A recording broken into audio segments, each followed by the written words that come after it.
Açúcar ou adoçante? Essa é uma das perguntas que eu mais recebo. Eu não sei, porque dizem que adoçante também faz mal, então não sei se eu coloco açúcar, se eu coloco adoçante, o que eu faço da minha vida? E o que você faz da sua vida? Você não coloca nada. O ideal é não colocar nenhum tipo de açúcar e nenhum tipo de adoçante, e eu vou te explicar por quê.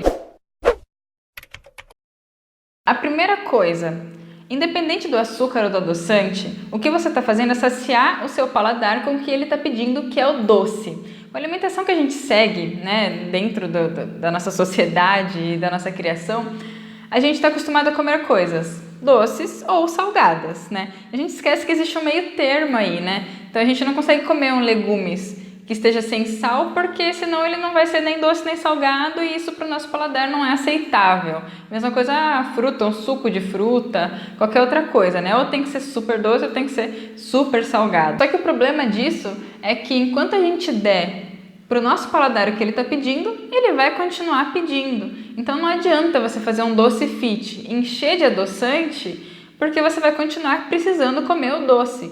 O ideal é que você aos poucos consiga acostumar seu paladar para que ele deixe de pedir esse sabor doce e aí sim você consegue comer outras coisas, né? Toda uma gama de alimentos que existem aí que a gente consegue consumir sem precisar adicionar nem açúcar e nem adoçante. Agora, é claro que se você está acostumado a colocar açúcar ou adoçante em tudo, não vai ser de uma hora para outra que você vai conseguir simplesmente, desapegar do açúcar e amar tudo que existe, né? É que nem o caso do café. Café sem açúcar é café. Café com açúcar é água adoçada, porque a gente nem sente, na verdade, o gosto do próprio café. Mas não vai ser de um dia para o outro que você vai conseguir tomar um café sem ser adoçado. Então, o que você faz? Vai diminuindo gradativamente. Então, com açúcar ou com adoçante é a mesma coisa. Você coloca uma colher, amanhã coloca meia, depois coloca um terço e vai diminuindo até seu paladar se acostumar. Eu garanto para você que no dia que você conseguir comer, tomar um suco de maracujá ou tomar uma xícara de café sem açúcar, você nunca mais vai querer colocar o açúcar, porque você vai ver como é diferente e como você não consegue sentir de fato o sabor das coisas. É totalmente diferente, vai na minha. Mas então, já que tem que ter esse desmame, já que você tem que ir diminuindo aos poucos a quantidade do açúcar ou do adoçante, vamos falar sobre qual adoçante ou qual tipo de açúcar vai ser ideal para você colocar e substituir por enquanto. Começando pelos adoçantes, o que mais se fala é adoçante artificial é ruim e adoçante natural é bom. Será que isso é verdade? Será que isso é mito, Na real, é mais ou menos. Os adoçantes artificiais realmente, de modo geral, são ruins, tá? Sempre que você lê uma embalagem, por exemplo, de um produto industrializado e você lê sacarina, ciclamato, acesulfame K, aspartame, todos esses são adoçantes artificiais e eles vão te causar grandes prejuízos, principalmente quando se fala de desbiose, de problemas intestinais, gases e tudo mais. Mas também existem alguns adoçantes naturais que não necessariamente são tão bons assim. Por exemplo, xilitol é um adoçante que eu particularmente gosto de usar e até gosto de indicar. Mas ele tem uma particularidade, ele é um adoçante natural, mas ele tende a desregular a microbiota intestinal, porque ele fermenta bastante. Então, inclusive, existe um protocolo chamado Low FODMAP, que eu não sei se você conhece, mas é um protocolo que retira alimentos fermentáveis justamente para a gente poder fazer uma recuperação intestinal. Eu trabalho bastante com esse protocolo. E dentro desse protocolo, o xilitol, o eritritol, esses tipos de adoçante não entram justamente porque eles fermentam muito. Então, se você já tende a sentir muitos gases, ter distensão abdominal, o xilitol não vai ser uma boa opção para você. E de todos os adoçantes que existem no mundo, o melhor para você consumir continua sendo a boa e velha stevia, que há quem goste e há quem não suporte, Porque ela não é tão doce assim. Ela tem até um fundo um pouco amargo, na verdade, Mas assim, é um adoçante que você consegue ir na loja de produto natural e achar a folha da stevia. É realmente natural. E ela não vai causar esse problema de desbiose, de desregular a microbiota intestinal, ou pelo menos vai causar muito menos, Vai ser muito mais difícil que ela cause do que comparado a outros adoçantes.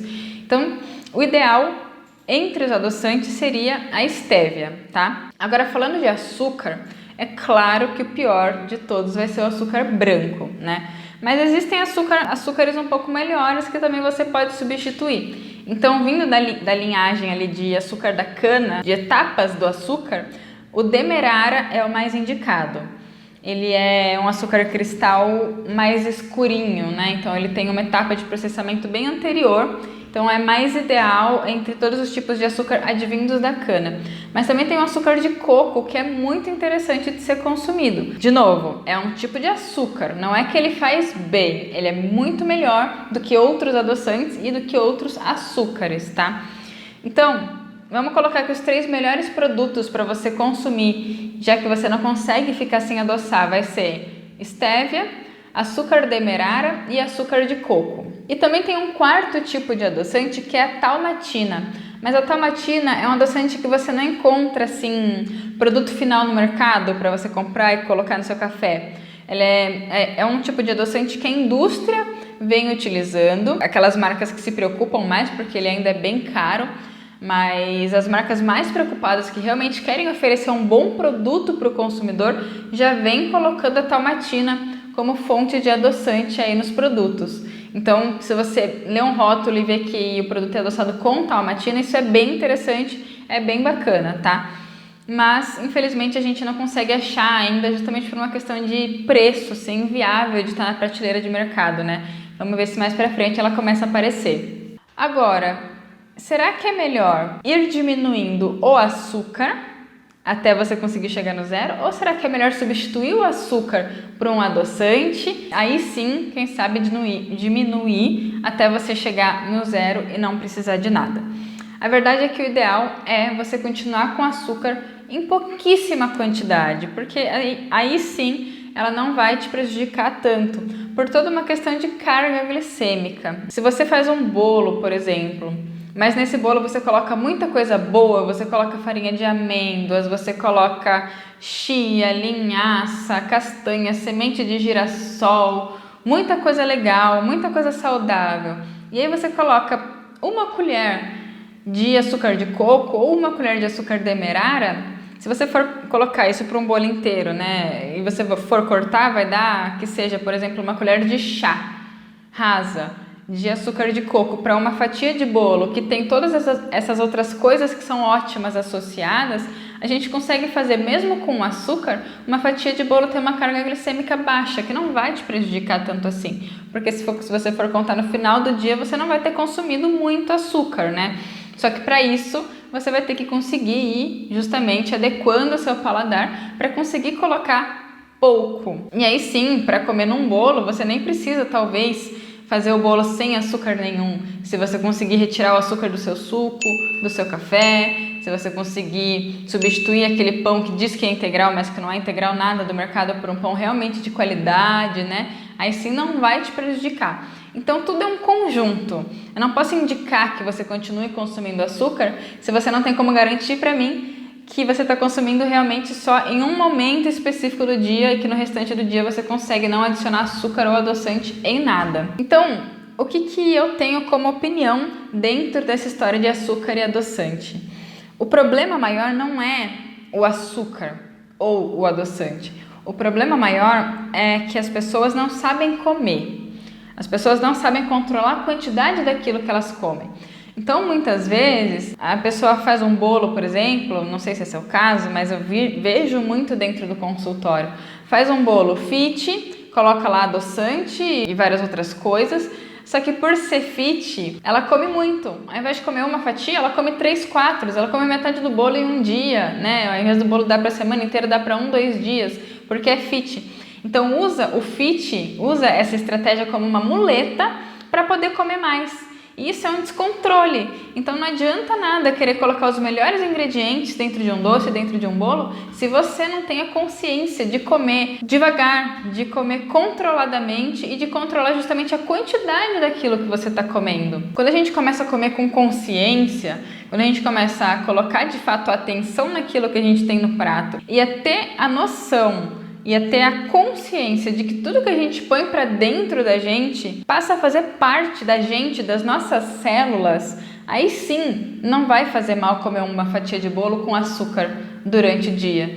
Agora, se você não consegue controlar e comer uma fatia, mesmo sabendo que aquilo é o suficiente para você e precisa comer 3, 4, aí não vai adiantar você colocar o melhor tipo de açúcar ou o adoçante mais caro, porque o problema vai estar aqui na sua cabeça e você vai precisar de outros tipos de abordagem, de estratégias para conseguir de fato chegar no seu objetivo. Então, antes de correr no mercado, gastar dinheiro com um produto caro, para um pouquinho, faz uma meditação, respira, olha para aquilo que você está comendo, né? E isso já vai fazer muita diferença para aí sim você ir para o próximo passo, que vai ser substituir por um produto com uma qualidade melhor, quando você conseguir de fato comer com consciência.